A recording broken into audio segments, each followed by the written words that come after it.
And it doesn't matter who you are, like young or old, male or female, whether you're a student or working or a stay-at-home parent or retired or whatever, your voice is valuable in the movement.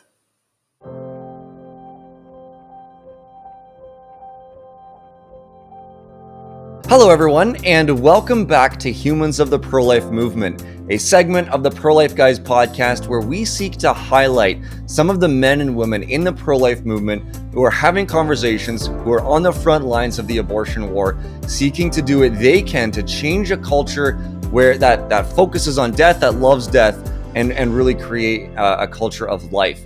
And I'm excited for the guest that we have on today. Her name is Tanya Bouman. She is in Hamilton, Ontario with Hamilton Against Abortion. Tanya, thank you so much for taking the time and joining me on Humans of the Pro-Life Movement. Thanks, Peter. It's an honor. Yeah, I'm looking forward to hearing your story once again.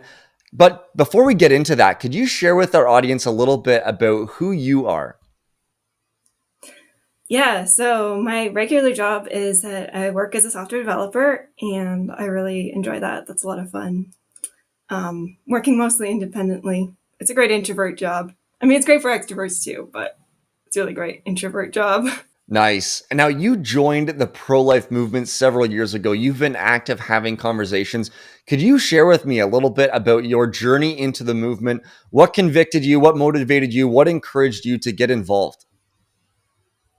Yeah, so I can remember as a kid always being aware of abortion and knowing that it was wrong. But I specifically remember being maybe about 11 years old and reading a detailed description of a few different abortion procedures. And I think that made me realize that abortion isn't just one of the issues out there. It's actually really one of the most important ones, because this is actually about the horribly brutal and violent killing of fellow humans. And so I didn't really know what to do with that information for a long time. But when I was in university, I noticed that there was a pro-life club, and I figured that it might be worthwhile to try to get involved there. So through the club, I heard that some people were trying to start up Hamilton Against Abortion, and I cautiously decided that maybe I could possibly get involved. So I did a little bit of training, and I found out about CCBR's Abortion Awareness Project in Florida. And I figured, well, if I'm going to join HAA, then I should probably get some more training and practice from that project.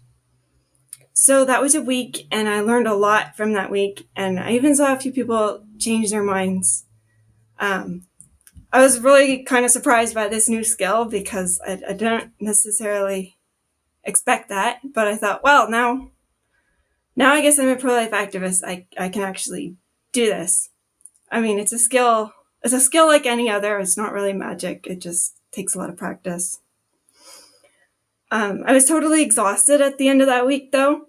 And as the leaders were encouraging people to do CCBR's summer internship, I thought, well, there's no way. I'm not going to make it through a whole summer of outreach.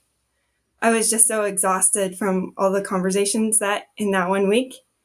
And I didn't figure that was for me. So instead, I took the advice of some of CCBR's staff who were interested in the fact that I was doing software. And so I did an administrative internship where I spent more than half of my time doing website and system administration work. So that was 2018. And then after the internship, I went back to school after that summer. And along with a fellow intern, Adriana, we started up outreach with Hamilton Against Abortion. So it started off really small, but thanks to a really awesome group of dedicated volunteers, we've grown quite a lot, and we've been able to keep up regular activism. That's great to hear, and it is great to see the activism that is taking place on a weekly basis in Hamilton. I do have one question though. So you talked about yourself being introverted. I'm quite extroverted by nature. And I remember talking about the internship program that we have at CCBR with one of my friends. And he was like, but I'm so introverted, I don't think I could ever do it. And he decided not to do it based on that fact, because he was so introverted. Just the prospect of having conversations with complete strangers and sort of, doing this sort of work was too much. But you said you're an introvert. You said you're a big introvert. How do you sort of, as an introvert, find the motivation, perhaps, or the strength or the courage, whatever, to have these conversations, knowing that your sort of natural tendency is to like stay home and perhaps develop software, or do any number of other things. So, what is it that brings you to the streets continually? Yeah, I mean, like on an ongoing basis, some of it is just that people are really interesting and they have interesting stories, and well, it's worthwhile in terms of talking to people and learning about their stories, and in terms of changing minds and saving lives. It's worthwhile to learn a skill that is wildly outside of my comfort zone, really. Um, I mean, the other aspect is maybe there is something like in between, like an administrative internship that might work well for somebody who maybe has some skills in some other areas that are also necessary for the pro life movement. I don't know. It depends. I can't say enough about what other possibilities exist, right? Right. Yeah, that's right. Yeah, one of the things we talk about often is there's a place for everyone in the pro-life movement. Now, at CCBR, a lot of what we do is on the streets activism, but you had an administrative internship where you spend a good amount of time doing the very thing that you're good at and that you love. I'm not saying you're not good at on the street activism, because you certainly are, but sort of like the behind the scenes work, of working with the website, working with some other software and administrative stuff. There certainly is a place for so many different people. Now, you've spent some time on the streets, Tanya, and you said you love hearing people's stories. You love sort of getting to know different people, the different facets of people, and what makes them tick. Do you have some memorable stories from on the streets? Maybe one, maybe two. If you want to share six, you're more than welcome to. But just stories of times in the streets that really stick with you. Yeah, whatever it might be. Yeah, I'm thinking of a conversation that I had. It was with a university student, and I mean, she started off doing the typical thing where she would bring up all difficult circumstances in which abortion would be fine. And as usual, I agree that those circumstances are difficult and trot out the toddler to show an example of why it would not be okay to kill someone who was born in this circumstance.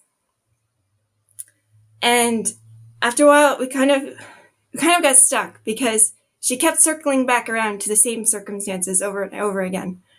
And so eventually I asked her, do you know someone in this circumstance? It was really odd because it was kind of like, well, what if somebody's in a war-torn country and they don't like have the resources to take care of a kid? And I thought that's such an odd circumstance. Like that's not something that I was expecting her to know anything about. But I asked her anyways, and she said that indeed she did know a friend who was in another country. I think she was actually an international student, so that would have been why. And so she knew a friend who had had an abortion. And so I asked her, what do you think that somebody like me thinks about your friend who had this abortion? And we'd had the conversation long enough that she said, well, I don't think you're really judging her. I think like you're probably thinking that she did something wrong without like really judging her. And I emphasize this point again, right? Like, for example, if you had a relative who got drunk and got into a drunk driving accident, you wouldn't automatically hate that relative. It's not like, oh, that's like, even if their actions ended up killing someone, it's not like, oh, I hate this person now. We recognize that what they did was terribly wrong, but we don't suddenly hate them. You know what I mean? And that was just such a cool conversation because we connected, and she just shared so much of her story and about her friend as well. Yeah, that's pretty cool. Thank you so much for sharing. And that's kind of highlights a key point in that sometimes people think that just because we're against abortion, we are against every single person in their lives as well who supports abortion. We're against them. But that really shows that we can be against an action, but still love and care for the person that is in front of us. And that's really cool, that, you're able to highlight that on the streets, show that on the streets, sort of break down the barriers that might be there to have a really meaningful conversation. One other question I have is, sometimes in Hamilton, there are some places that, how do you say this? I mean, just people are particularly against the work that you do, the outreach that you do. There's a good amount of hostility. Um, it certainly isn't every time. It certainly isn't every conversation. But sometimes there are just people with that are particularly hostile to the work that you're doing. How do you react to that as an activist who perhaps can encourage other activists? And I know you train other activists in Hamilton as well. How do you respond to some of that hostility that comes up when you're in downtown Hamilton? Yeah, I think in terms of something to keep in the back of my mind when people are angry and like yelling and screaming from their vehicles, for example, is that when people are yelling and screaming like that, that almost definitely comes from a place of pain, from something in their own story that abortion reminds them of their own past. And I guess just being aware of that allows me to respond calmly. Not like, I don't need to get angry at this person. They're not. They're yelling and screaming, but they're not really angry. In a way, they're not really angry at me as much as they are at the the trauma of abortion or whatever other trauma is in their life. So yeah, that just allows me to take it calmly and not worry too much about it. Yeah, that's really, really good. That's gold. I mean, that really shows that when you come to the conversations, you're coming with an attitude that, yes, like you said, they have interesting stories, so many people, but also painful stories. And this is a way for you to really just, speak into their painful stories, have conversations, ask them questions, and try to sort of, encourage healing in the places where healing is necessary. One final question for you, Tanya, and that is, there are many people who listen to the podcast, but there are also many pro-lifers who have never really done anything about abortion, or maybe they're on the fence. Maybe they hear about some of the activism that goes on that we do with the Canadian Centre for Bioethical Reform, that you do with Hamilton Against Abortion, and so many of our friends do across the country. And they're just not sure. People are just not sure about whether they should get involved, whether they should if this is what they should do, the sort of activism that we do, the outreach we do with abortion victim photos and pro-life apologetics. What sort of encouragement would you have for someone who's on the fence, someone who's not sure, and thinking about doing some of the projects that we do? Mm-hmm. Yeah, well, it's really important to get involved because babies are being killed and because their families are experiencing the pain and trauma of that, and all of society really is missing out on meeting these awesome humans.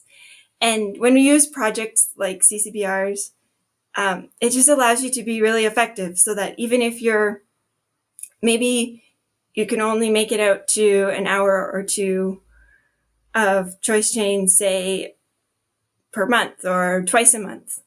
I mean, let's say in an hour, you probably reach a minimum of 200 people with the reality of this is what abortion does. And at least half of those people will shift their position.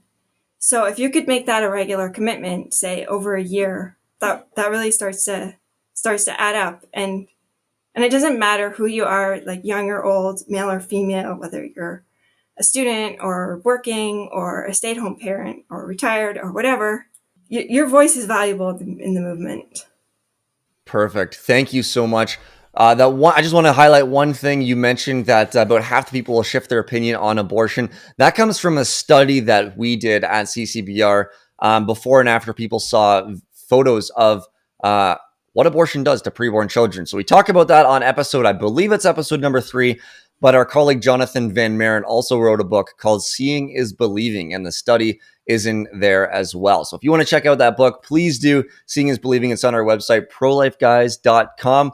Tanya, thanks so much for taking the time and joining me on the podcast. Thank you.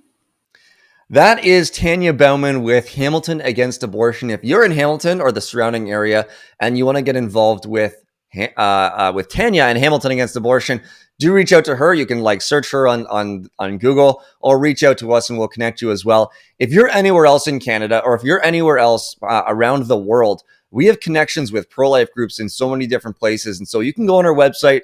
There's a Join Our Team tab if you scroll down just a little bit, and we'll connect you with a group, with a local activism and a local outreach group that is doing work protecting and defending preborn children.